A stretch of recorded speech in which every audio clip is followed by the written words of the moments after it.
Before I formally start, I want to just give a little gift as a token of appreciation to Professor Simons, because every time we've had engaged, he's been ever so polite, well-mannered, and frank and honest, unlike some of my previous debates, which I'm to blame too.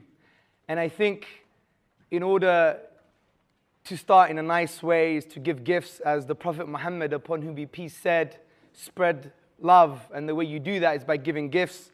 So I have one of my favorite translations of the Quran for Peter. I hope he reads it, so it's thank you very much. No worries. Thank you very much.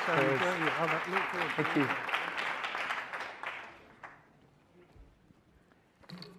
So let's now formally start. In Alhamdulillah, wassalatu wassalamu ala Rasulillah. To proceed, brothers and sisters and friends, I greet you all with the warmest Islamic greetings of peace. Assalamu alaikum wa rahmatullahi wa barakatuhu.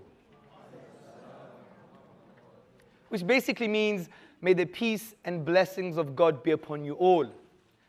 Today's topic is, can consciousness be best explained by God's existence?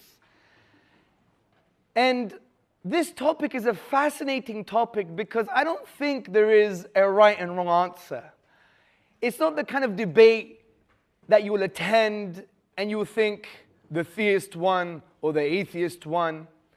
But rather, I think it's the type of discussion that is quite personal, because consciousness is personal to everybody. That inner subjective state, what it is to be like me and what it is to be like you, these are personal matters.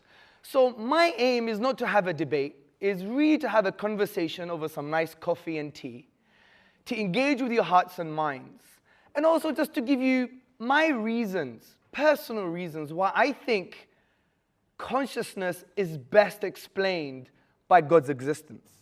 So my argument today is that subjective conscious experience, the inner states, cannot be explained by materialism or any other competing worldview, and that it can only be best explained by theism, in other words, the existence of God. And I would argue, humbly, that materialists and reductionists are acknowledging the failure of materialism to comprehensively explain inner conscious experiences. For example, Christoph Koch, in his book Consciousness, Confessions of a Romantic Reductionist, he writes, how the brain converts bioelectrical activity into subjective states, how photons reflected off water are magically transformed into the percept of an iridescent aquamarine mountain tarn is a puzzle. Explaining how a highlight, organized piece of matter can possess an interior perspective has daunted the scientific method. So consciousness, especially concerning the inner subjective states, what it is to be like Hamza, what it is to be like Professor Simons, this reality has daunted materialism and reductionism. But as a preliminary note, I want you to understand that science has explained some aspects of consciousness very well. And these include, number one, the ability to discriminate, categorize, and react to external stimuli. Number two, the reportability of mental states. Number three, the ability of a system to access its own internal states. Number four, the focus of attention. Number five, the deliberate control of behavior. Number six, the difference between wakefulness and sleep. These are no issue for the scientific method. All of these can be explained in terms of computational or neural mechanisms, brothers, sisters, and friends. But what I would like to focus on is what Professor David Chalmers coined as the hard problem of consciousness, and many other academics are actually following suit. And the hard problem of consciousness refers to our phenomenal states, the inner subjective experience, what it is like to be Hamza. Let me give you an example. I like strawberries. And me eating a strawberry is a particular experience for myself. Now, from a materialist perspective, you may find some neurochemical happenings that correlate to me eating a strawberry. You may even find out that what I'm eating is nice and sweet. But from this neurochemical activity, you can never, ever find out what it is like to be Hamza eating a strawberry. This is the hard problem of consciousness. As Professor Chalmers explains, what unites all these states is that there is something it is like to be in them. All of them are states of experience. If any problem qualifies as the problem of consciousness, it is this one. And I would argue, brothers, sisters, and friends, that the hard problem of consciousness cannot be explained by the materialist, reductionist, verificationist, physicalist, naturalist paradigm. As Professor Nagel in his book Mind and Cosmos writes, consciousness is the most conspicuous obstacle to a comprehensive naturalism that relies only on the resources of physical science. If we take this problem seriously and follow out its implications, it threatens to unravel the entire naturalistic world picture. And Professor Chalmers puts this into perspective too.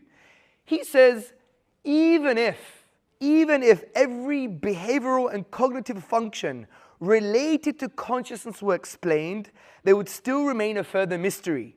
Why is the performance of these functions accompanied by conscious experience? Even if we were to map all the neurochemical happenings in our brains to activity, to inner states, we will still never be able to answer the fundamental questions posed by the hard problem of consciousness. So I want to now really break down biological explanations for consciousness and philosophical explanations for consciousness and bring a theistic explanation. Let's start with the biological. Why have biological explanations failed to explain the hard problem of consciousness? Well, they have adopted 5 perilous strategies. 5 strategies that haven't worked.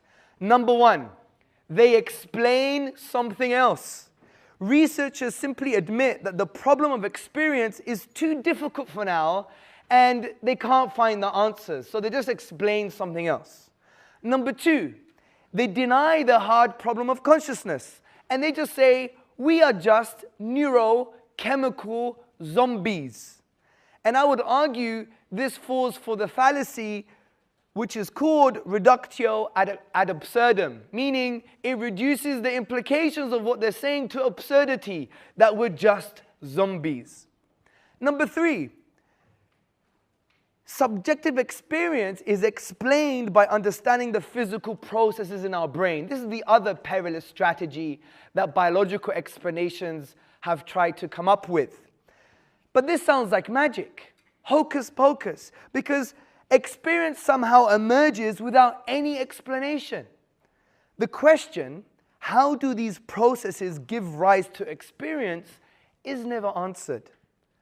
Number 4, the 4th perilous strategy adopted by these biological explanations, which is to explain the structure of experience. But this strategy tells us nothing of why there should be experience in the first place. Finally, the 5th fallacious and perilous strategy adopted by biological explanations. What they're trying to do is they isolate the substrate, which basically means the underlying basis or layer of experience. But this strategy does not explain why experience emerges from these processes and how. Let me give you one example to really put this into perspective. Take, for instance, Francis Crick's and Christophe Koch's toward a neurobiological theory of consciousness. Now, what they said was that they looked at certain oscillations in the cerebral cortex, and they claimed that these oscillations were the basis of conscious experience because they seem to correlate with awareness, particularly visual awareness. But there are some criticisms to their theory. Number 1, why do these oscillations give rise to subjective experience? It's unanswered. Number two, how? By just viewing these neurobiological happenings, can we appreciate what that experience is like? Again, unanswered. So there are valid criticisms to this theory. Also, Christoph Koch, he openly admits the flaws of the theory. He said, well, let's first forget about the real difficult aspects, like subjective feelings, because they may not have a scientific solution. It is no wonder, brothers, sisters, and friends, the academic Colin McGinn aptly describes the problem of consciousness. He says, how is it possible for conscious states to depend upon brain states? How could the aggregation of millions of individually insentient neurons generate subjective awareness? So let's now move on to the philosophical explanations for consciousness. The first explanation is typically called type A materialism or monistic materialism. Now, this approach assumes materialism is true. Matter is the basis for everything, which I believe is a false assumption. And what they argue is that the brain is made up of neurons undergoing physical and chemical changes and processes. Therefore, explaining these things would explain consciousness. So therefore, inner subjective experience is merely an illusion. It's just an illusion. So they deny the hard problem of consciousness.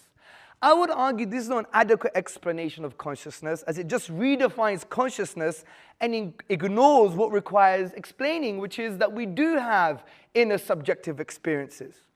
Also, type A materialism also shares its fundamental conclusions with the modern functionalism and behaviorism. Now, functionalism essentially describes mental states by what they do rather than what they feel. So again, they ignore the hard problem of consciousness. Behaviorism describes our conscious states by our behaviors or what can be verified physically. Again, a very crude counter-argument to this is, well, look at actors. They can show that they're in pain, but it doesn't mean that they are actually in pain. So the verifiable physical output doesn't correlate with the inside, with the input. Let's look at type B materialism. Now, type B materialism basically says there is an epistemic gap between physical and phenomenal domains, meaning the inner experience. An epistemic gap basically means a gap of knowledge. Now, they say that this gap can be explained with a materialistic philosophy because there is somehow some kind of quasi-link between the physical and the inner experience. But I would argue this is not an adequate explanation for consciousness because one, it assumes materialism to be true without justification. And it also implies that consciousness is distinct because if there is an epistemic gap, it means the physical states are distinct and the subjective mental states are also distinct. And therefore, there must be a fundamental law that connects these distinct properties because that's what fundamental laws do. They connect distinct properties. So if consciousness is distinct from matter, therefore it can't come from matter. Let's look at now type C materialism. Type C materialism basically says there is a deep epistemic gap, a gap of knowledge between physical states and inner states, phenomenal states. And they basically say that gap will be closed when we improve our scientific knowledge. But for me, brothers and sisters and friends, this is like God of the gaps. It's the science of the gaps. The door swings both ways, people. We don't know how the universe works. God did it. We don't know about consciousness. It doesn't correlate to material happenings in the brain. Therefore, science will somehow in the future explain it. This is the science of the gaps fallacy. And as I've explained before, that the scientific method is limited in its approach because it can't address this reality. Just like it can't address, for instance, moral realities. Science, by its nature, is amoral. It doesn't mean scientists are immoral, by the way. It just means it can't really give you the ontology of morality, the underlying basis for morality, its source and nature. So it's no wonder neurophysiologist J.C. Eccles, he said, I maintain that the human mystery is incredibly demeaned by scientific reductionism. However, there have been non-materialist explanations. Take type D dualism or interactionist dualism as an example, which we know also refers to Cartesian dualism, which basically says consciousness and the brain are radically different, yet somehow interactive. So inner conscious states cause physical states, and physical states cause inner conscious states. This has criticism also because you have what is called the interactionist problem. How do physical things interact with non-physical things? It creates another question that requires answering. So let's move on to type E dualism, also known as, and it's a tricky word for me, epiphenomenalism, which basically says that yes, brain states and inner states, phenomenal states, subjective states are different, but physical states cause the inner states, but not the other way around. So listen to this. It basically says that physical states cause subjective experience, but not the other way around. Physical states cause inner states, but not the other way around. And a very interesting contention to this is a sensation of pain in my hand due to a hot flame plays no causal role in me moving my hand away. I like boxing, right? Say I'm boxing and someone throws a massive overhand right. Out of fear, I duck. But according to this view, I don't duck out of fear. I duck by some random accident. Like for example, every time I burn my hand and I feel pain, I move it just by accident, not because I actually felt pain. Let's take the last one, type F monism, or what's called panpsychism, which basically states all material physical systems contain a form of subjective consciousness. As if consciousness is a fundamental law of the universe as well. That in some objects or physical things, there is an intrinsic property called consciousness. Now, I don't think this is an adequate explanation because how do raw pieces of matter contain consciousness?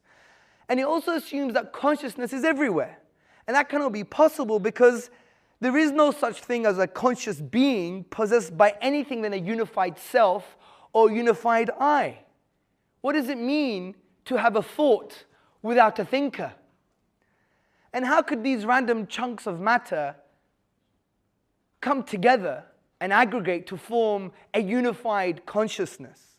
So since we do experience a unified conscious experience, then it would be untenable to assert that it's a product of individually conscious objects. How can, brothers, sisters, and friends, the accumulation of individual conscious objects manage to create and add up to a meaningful, unified experience? Now, before I go to the theistic argument, I want to make a note on near-death experiences. I know this is quite spooky. I used to like the Ghostbusters. I used to be in Ghostbusters gang when I was a child. I was Egon Spengler. You know, the crazy guy with the big head? He was the smart one. Not that I'm smart, of course. I used to love Ghostbusters, but it's got nothing to do with Ghostbusters stuff. This is now academia. Go to the Lancet. Everyone's heard of this? Medical journal, peer-reviewed. They talk about near-death experiences. And you have the handbook of near-death experiences, and it concerns eyewitness reports and verified reports of people being comatose, having no blood to the brain, no brain activity, the eyes are closed, but yet they actually talk about what happened in another room while they were in their bed, almost dead. They heard what was happening. They could see themselves from above. And these have been verified from an academic perspective. So it shows that a unified conscious experience is not directly linked to biological activity.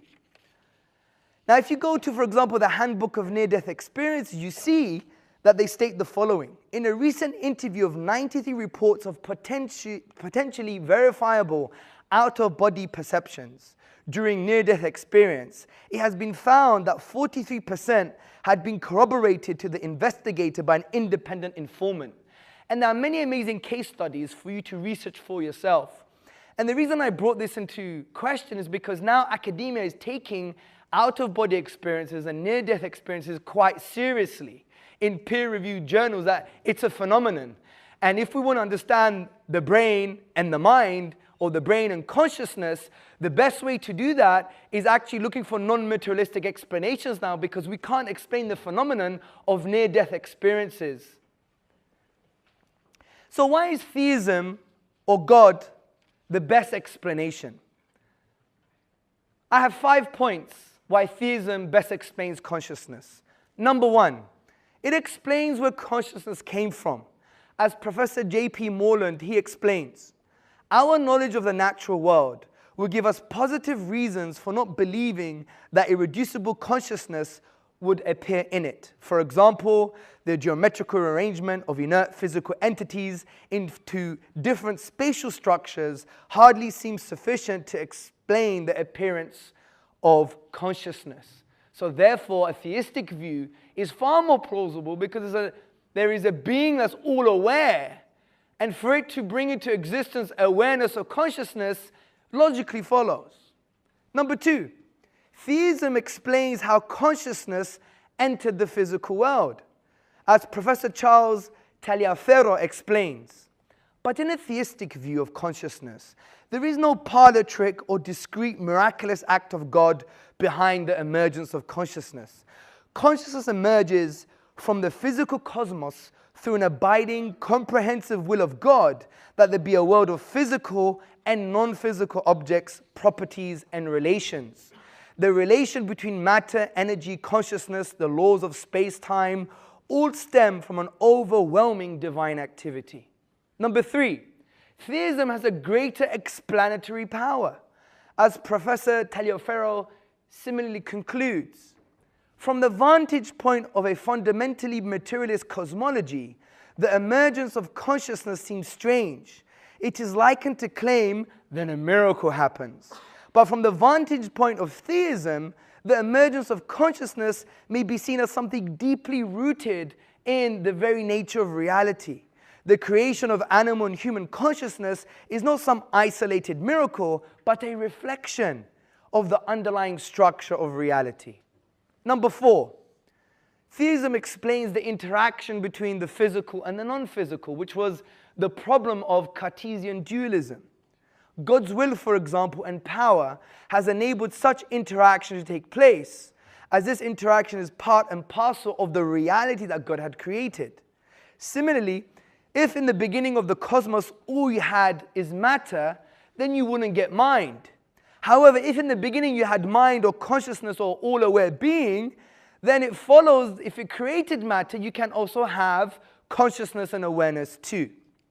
Finally, number 5, theism explains the ability for us to have inner subjective conscious experiences. Because a theistic God, a monotheistic God, is all-aware, has a will, has volition. In Islamic thought, this is called irada, a will. And since this eternal being that has a will and is aware and has an irada created the entire cosmos, then it follows that we have been given this capacity also to be aware. So let me summarize my argument. Number 1, subjective conscious experiences can be best explained via materialist, theist, or other competing worldview. Number 2, subjective conscious experiences cannot be explained via materialist or other competing worldviews. Number 3, therefore, subjective conscious experiences is best explained by theism. It is no wonder the famous poet of the East, Iqbal, he said, for centuries, Eastern heart and intellect have been absorbed in the question, does God exist? I propose to raise a new question, new, that is to say, for the East. Does man exist? Because I believe if you reject God, you've rejected yourself. The very fact that you have inner, subjective, conscious experiences. And finally, it is no wonder that Ned Block, a researcher, says, we have nothing, zilch, worthy of being called a research program. Researchers are stumped. So brothers and sisters and friends, it's a complex topic. I try to address most of the competing worldviews. You may not have understood this fully, but the point is to plant seeds in your heart and mind to think about this, because isn't it far more better thinking about consciousness and these topics than, for example, I don't know, X Factor? We need to elevate our understanding as human beings, and hopefully both of us today can achieve that in some way. God bless you. Assalamu alaikum.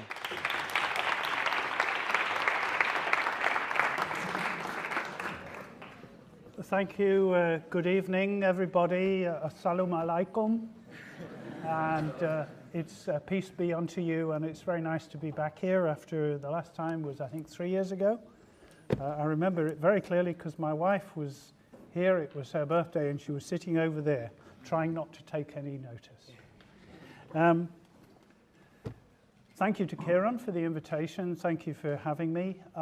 Thank you to Hamza for his usual very well-informed, entertaining and eloquent putting of the case for the best explanation of consciousness being the existence of God. I am going to put the opposite case, or at least I am if I can find my crib notes, which are here. And just to summarize my conclusion before I get there, I'm going to say, no, that's not the best explanation. Consciousness is a natural phenomenon, and if it is a natural phenomenon, it should have a natural explanation. However, the question is a very interesting and very well chosen one because, as Hamza pointed out, scientists and philosophers, or at least those whose heads are not buried deep in their own research programs, are puzzled.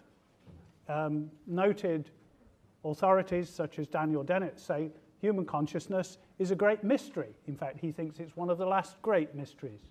The famous Australian philosopher David Chalmers, who incidentally is going to come and speak at Trinity College at the beginning of May in the Donnellan lectures, David Chalmers says the problem of consciousness is the hard problem, and it leads him to have a philosophical view which is dualistic. So this is a very nicely balanced debate. In fact, there were very few things that I could disagree with in what Hamza said up until the last 5 minutes. That is to say, his critique of over-hasty attempts to explain consciousness by scientists and philosophers are, I think, all correct. In fact, he went through types A through F of philosophical type explanations, and I could put my hand on my heart or close to it and say, I'm not type A or type B, etc., through to type F. So I'm actually type G, and I'll explain what type G is later on. Now, the question has 3 important keywords in the title: God, explain, and consciousness. One of those concepts is relatively unproblematic. You might not expect me to say this as a philosopher, but in fact it's the concept of God. By God, I understand the concept of an all-powerful, divine, loving, creative, caring intelligence, and one of a kind, as postulated in all the 3 great monotheistic Abrahamic religions. So I'm agreeing on what the notion of God is, and then the question is this notion of God going to give us the best explanation for the phenomenon of consciousness? Let me say a little bit about explaining and consciousness. What is explaining? There is a whole branch of philosophy called the philosophy of science, which is dedicated to telling you what scientific explanation is. A lot of their explanations are good, a lot of them are not good. I'm going to give a very simple account of what explaining consists in, which any theory has to accommodate to, and which tells us basically what it is to be a good explanation. An explanation is an answer to the question, or to a question of the form, why? In fact, Hamza said it like this. Why are things like this? Why does lightning precede thunder? Why do I get a hangover when I've drunk too much wine the night before? Explanations tell you why. And a good explanation does that in 2 ways. It reveals a phenomenon as an instance of a more general case or a more general kind, and in terms of which we can understand it in terms of things we already understand quite well. So, for instance, well, I'll give you an example in a minute. That's one aspect. So, explanation reveals or discloses a phenomenon as something which is of a kind with things we already understand. Perhaps not perfectly, in fact, almost certainly not perfectly, but better than the thing to be explained. Secondly, and this is really important, an explanation, a good explanation, tells us about the mechanism whereby this kind of phenomenon occurs. It tells us how it works. And again, it tells us in terms which are in some way or other familiar. And I'll give you two examples of explanations. They're both scientific explanations. One is good and one is bad. And I'll only sketch them because it's more complicated than we have time for. The first is the scientific explanation of thunder and lightning. Thunder and lightning was originally said by Aristotle, well, certainly thunder, I don't know about what he said about lightning, but the Greek philosopher Aristotle said, thunder is caused by clouds colliding in the sky. And when I was a small child, I actually thought that was true. Now, whether I thought it up for myself or had somehow got hold of Aristotle when I was about 6, I think it's more likely that somebody had told me that that's what it was, my mum or something like that. But I thought it sounded quite plausible. If clouds are a long way up and they're big and they hit each other, there's a big bang. But we now know that that explanation is no good. In fact, we now have a fairly good explanation of what lightning consists in or how it arises. It arises because of friction due to convection currents in the air, especially in hot and stormy weather, which creates charged particles in the atmosphere which are of opposite charge to particles in other parts of the air and which are of opposite charge to the ground. As a result, you get a potential difference. This potential difference can be of the order of hundreds of thousands of volts. The air is not a good conductor, electrical conductor. And as a result, it resists the passage of current or the equalization of potential differences up to a certain point. Beyond that point, the air breaks down from its normal state, it ionizes, and current passes, huge amounts of energy pass very quickly, in the order of 50 microseconds, from one part of the world to another, sometimes from cloud to cloud, sometimes within a cloud, sometimes from cloud to ground. When that happens, when that charge jumps through the atmosphere, through the ionization of air, the resulting plasma, which is an extremely hot form of matter, expands so rapidly that it creates a shock wave. It expands at supersonic speed, and that creates a shock wave like the passage of a supersonic aircraft. And it is that shock wave which agitates the molecules of the air and which we hear as the crack or bang of thunder. So that's a successful explanation. Not all details are known. There are lots of things to be found out. One of the difficulties is it's not a very safe place to be in the middle of a thunderstorm with lightning crackling all around you to investigate it. The first person who did find out that lightning is associated with electricity was a very brave man, Benjamin Franklin, who flew a kite in a storm with a key attached to it and got electric shocks from the key. He was lucky to be alive. Let me give you an example of an unsuccessful but very, very long-running explanation in science, and it's one with which you may or may not be familiar, but it might be interesting to you as medics, that it was a medical type explanation, an explanation for the different temperaments or characters of people, and an explanation for the reasons why people succumb to various kinds of illnesses. And this was an explanation which flourished in ancient Greek times. It flourished throughout the long history of the Middle Ages, through Arabic medicine and medieval European medicine, right up until the 19th century. And this is the theory of the four humours and the four temperaments. The four humours are four liquids present in the human body: phlegm, bile, black bile, and blood. and those were associated with the 4 elements of earth, air, fire, and water. And it was thought that different imbalances of these humours gave rise to illnesses on the one hand, and also gave rise to differences in temperament. For instance, somebody who had an excess of bile or choler was choleric or hot-tempered, quick to get angry. Somebody who had an excess of phlegm was easygoing. They were phlegmatic. In fact, we use words like phlegmatic, sanguine, which means you've got lots of blood, choleric. And if you have an excess of black bile, melancholia, then you are melancholy or prone to depression. That was a very well believed in, very worked out scientific theory. The only problem with it is it's totally wrong. It's not the imbalance of fluids that causes things like cancer or Huntington's disease or all sorts of other things. There are other causes for that which we now know much more about. Also, the differences in temperament between different people are not caused by imbalances of the humours or fluids in them. Angry people are not angry because of an excess of bile. They are angry for other reasons. Now, I mention this explanation for one reason. There was a straightforward but false explanation as to why angry people were angry. They had an excess of bile over the other humours in them. We do not now have a unified explanation of why some people are angry and other people are less angry or prone to anger in such simplistic terms. In fact, I don't know if there is a theory of anger out there anymore among psychiatrists or psychologists.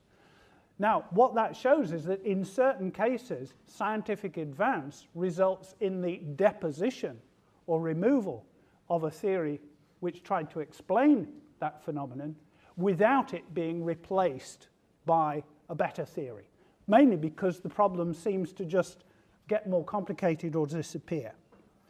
Let me come on to the next question. What is consciousness? Well, it can mean various things. It can mean the difference between being awake and being asleep. It can mean thinking. It can mean being self-aware. But I'm going to use it for what Hamza, following David Chalmers, calls experience or phenomenality. What it's like to be me, what it's like to be you, what it's like to be, as Thomas Nagel once wrote, a bat, what it's like to be a zombie.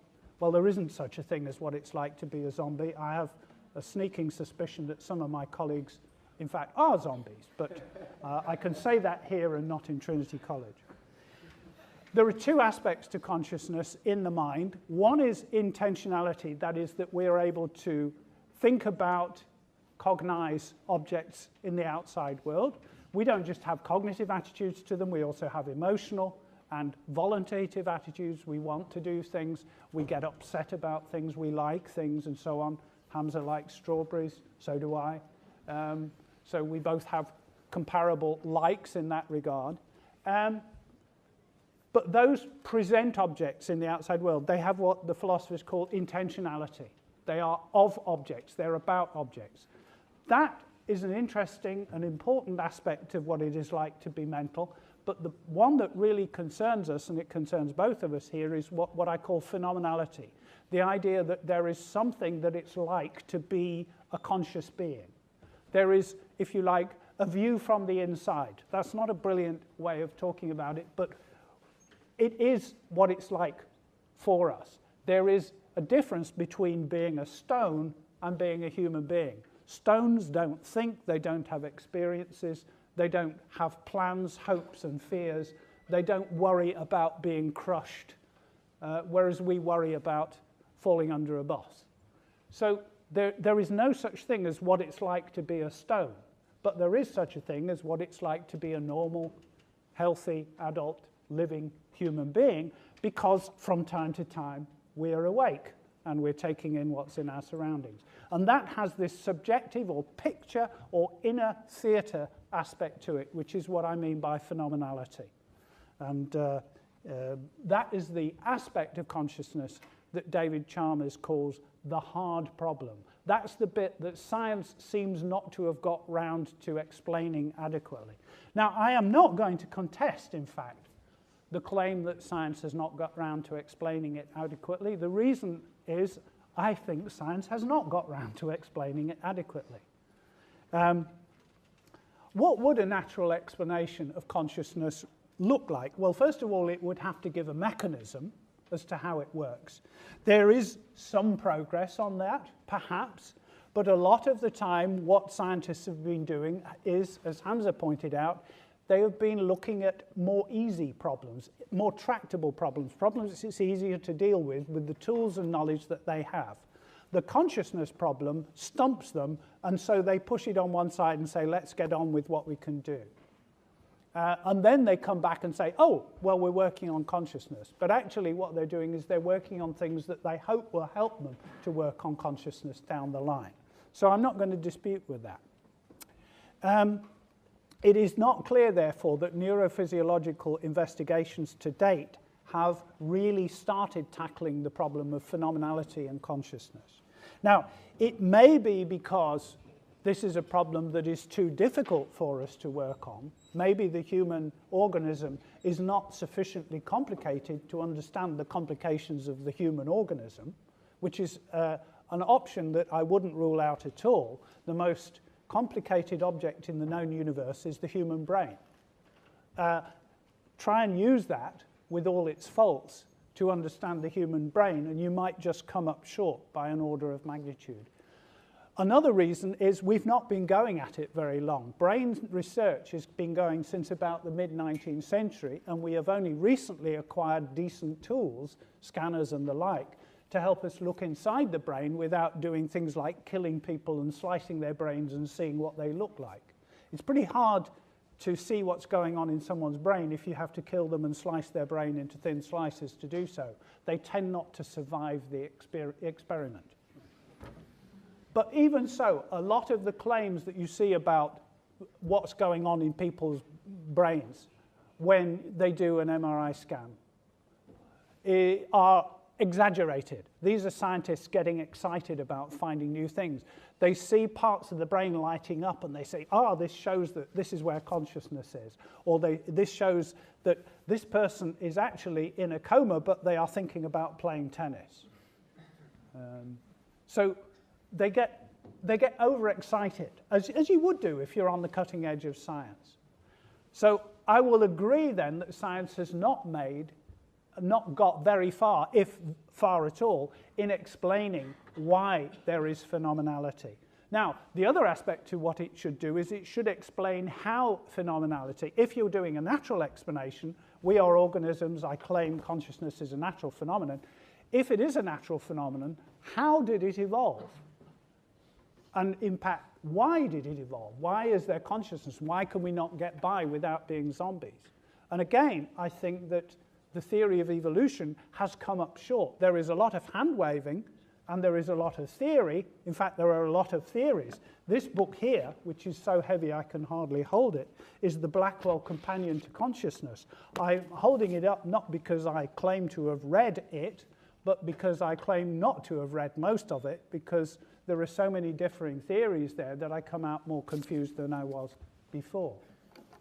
So I think that the progress on the evolution of consciousness is, if not non-existent, very pitiful. So I will agree then that science has not given us a satisfactory natural explanation of phenomenality to date. So the question is, as Vladimir Ilyich Lenin once said, what is to be done?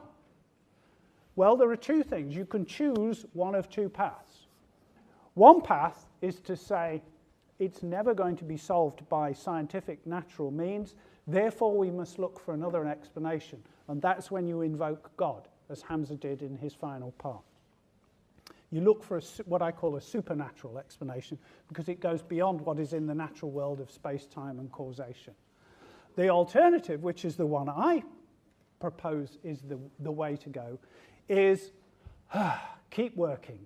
It may not be next week, it may not be next year, it may not be the next 500 years, but if we keep working, there is a reasonable chance that we'll get closer to an account of what phenomenality consists in, how it arises, and what purpose it might serve in evolutionary terms. Now, it's not guaranteed to serve an evolutionary purpose, or it might serve a purpose now, but have arisen for completely irrelevant reasons. There are lots of cases in the evolution of organisms where organs and processes have come about for one reason, and then they've stopped functioning in that way and have been co-opted for other things. A good example being the jaw. The jaw was not originally for chewing things with and biting. It was originally a thing to hang gills on in certain kinds of fish. The inner ear, about which you all know much more than I do, consists of several very, very beautiful and delicately balanced bones connected together. Those bones were not there for hearing originally. They were part of the jaws of fish and reptiles. And only gradually in mammals did they migrate up and become the very, very delicate mechanism mediating between the inner ear and the nerves that go into the brain. So parts of an organism can be co-opted for other purposes later on.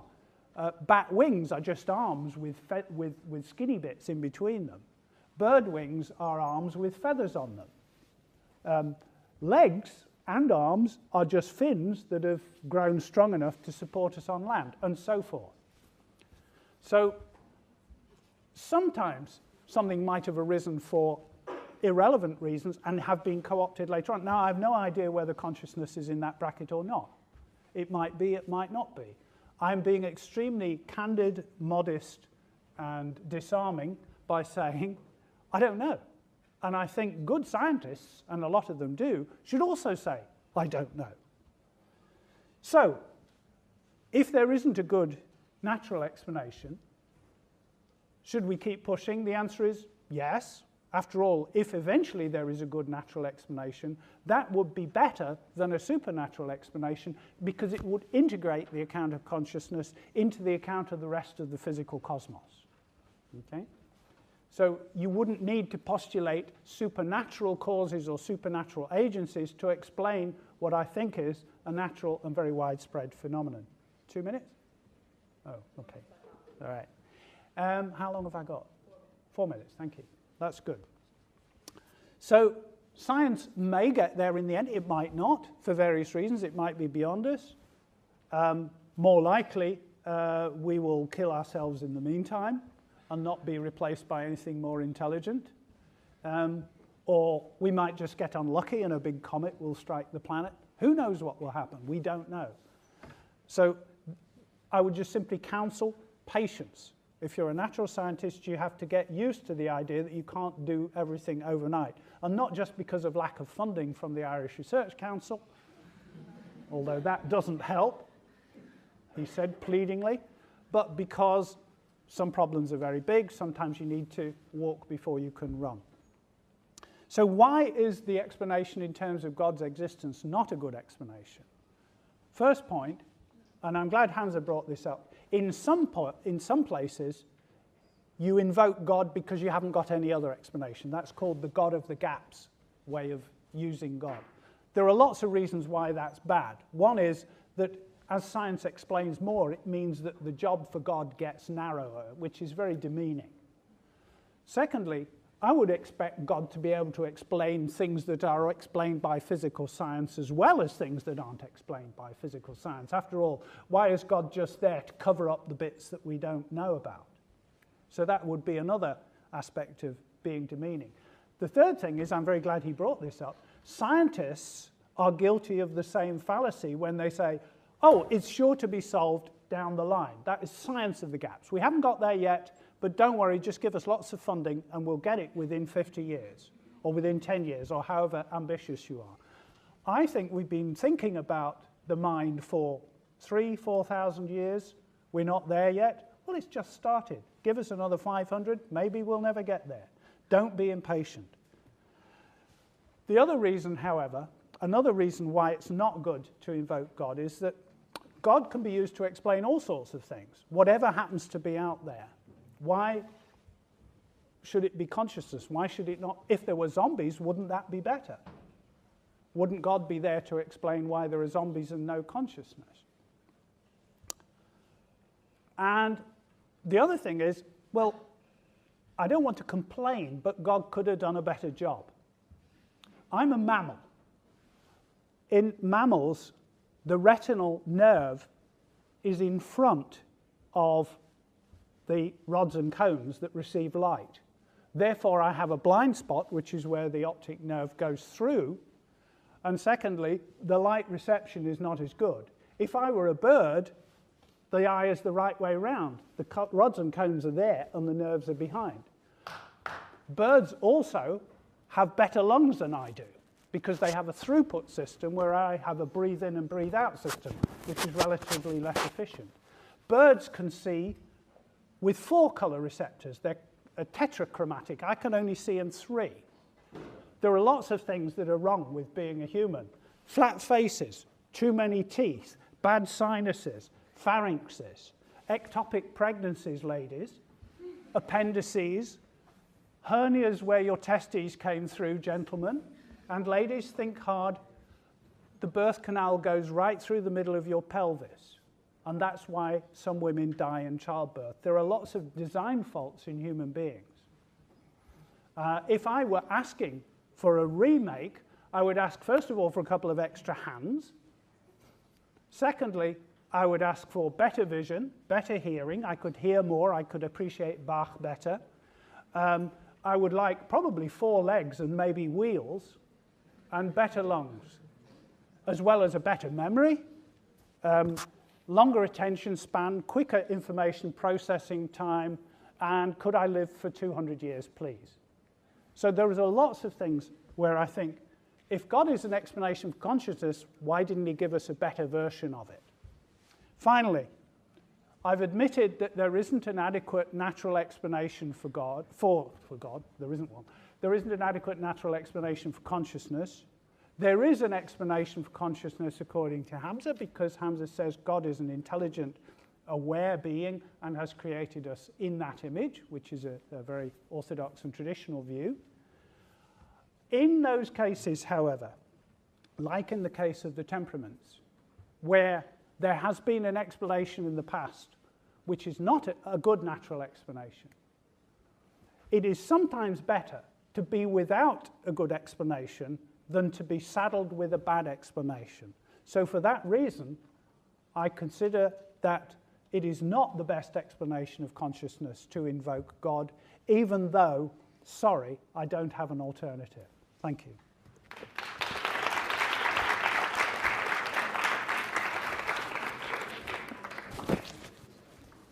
Bismillahir Rahmanir Rahim. Name of God, the most gracious, the most merciful. I thank the professor. I really like coming here and discussing with the professor because I learned so much. And I really want this to be like almost like a public announcement, if you like, that my future engagements with naturalists, materialists, whatever you want to call them, forget the categories, they're unhelpful. They're going to be like this: gifts, dialogue, nuanced. Because I think previously, you know, especially if you were to see my discussions with Professor Lawrence Krauss, it was a bit of a train wreck, maybe on both sides.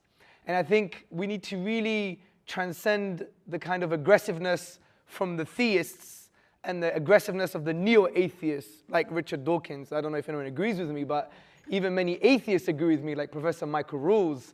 He actually calls Richard Dawkins stupid. And they have a big debate amongst themselves. I think we should transcend all of that and just really be human. And I think today it makes me happy because we could actually have that discussion as if we're in an Athenian court discussing about man, life, and the universe. And I really applaud the debating society. Actually, let's applaud them. And obviously, my fellow brothers and sisters in the ISOC. Right, so just some final remarks. See, consciousness is puzzling. There's no ultimate answer. We haven't really put our flag down and said, right, this is the answer, this is the explanation. But I have some things just to address. First, I'm really happy that the professor said I did a good job in explaining away the current materialistic and dualist theories. That means I've done my homework and reading, which I'm quite happy about, yeah? The other thing I want to address is maybe we're thinking that there must be a naturalistic, materialistic explanation here. I think we're presuming naturalism to be true. Because it works in everything else, therefore it must work for consciousness as well. And I would not hardly disagree with anything that the professor has said. Yes, in a scientific explanation, you require certain things. We totally agree with that, especially as Muslims, because we believe the natural world is how God does things. For example, in classical theology in Islam, God has created asbab, causes within the universe, in order for us to understand and actually comprehend the universe. So a naturalist scientific explanation is God's explanation. This is what Islam says. That's why Islam, in the Quran rather, God says, look into the interconnecting principles of nature. So we totally agree with this. But my contention is that by studying the scientific method and by understanding what is going on in the brain, even in a limited way, it's de-scoped. We can never understand the inner subconscious states, because from the perspective of looking at neurochemical happenings, that could never translate. The jump is way too big. It can never translate into some form of, I now know what it is like to be Professor Simons. So the point here, this is a signpost, as an indicator that, you know what? We must start looking at non-naturalistic explanations. And I don't think there's any problem with that at all, because we've done that for many other things. Because we understand, for instance, that science as a method, empiricism can't really deal with, for example, logically necessary truth. That's a different realm of philosophy, if you like. When we look at morality, we know that science, generally speaking, can inform our morality, but cannot provide a basis for it. So we see that in many areas of learning and knowledge, we realize that materialism and naturalism just is de-scoped from that perspective. And consciousness is another one of those things, and I don't think there's anything wrong with that. So if the science does come to us and say, well, this is how things work, well, if you remember when we quoted Professor Chalmers when he said, at the end of the day, even if we were to know everything about the brain, it would not follow that we know what it is like to be that person with a brain with these mental internal states. This is not a question of science, it's a question of metaphysics. It's a question of, can we have a comprehensive explanation for the why? We don't disagree with the how. Bring on the science. Like, from an Islamic perspective, we love science, right? If you study the history of science, you see how Muslims loved science. So from this perspective, brothers and sisters and friends, it's not necessarily dealing with the how, but more questioning the why. Let me give you a car analogy. We know how the car works. Spark plugs and whatever, right? But the how doesn't really tell us the why. The reason it works, why it works, is because someone designed it that way. So I think the whole best explanation is a bit of a red herring, because it assumes materialism to be true or naturalism to be true, and it's misapplying what we're trying to say here. We're saying that the method is de-scoped. Empiricism science can't really tell us inner conscious states by the very nature of the methodology and the theory of knowledge called empiricism.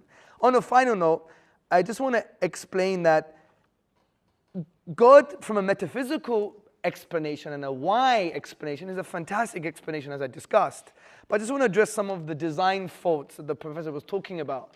Well, if you are a naturalist and a scientist and you have empiricism as your worldview, you can never claim that they're actually faults, because even you know that maybe in the future science will tell us why we have them in the first place. And maybe science will tell you why you have an appendix. And maybe science may tell you that why you have wisdom teeth, or why you had a jaw. You have to be open for future conclusions, because science is based on induction, which is taking limited observations and concluding for the next or the entire set of observations. So you can never say it is a design fault by the very nature of the scientific method or the way you conclude scientifically, because you don't have an infinite number of observations. And the other point I'd like to make is, it's fit for purpose. You're meant to live into about 70 or 80 and then meet your Lord. If we were to be perfect, then what's the point of paradise? Assalamu alaikum. So thanks again. I applaud the openness that Hamza is pushing. It's my own view also.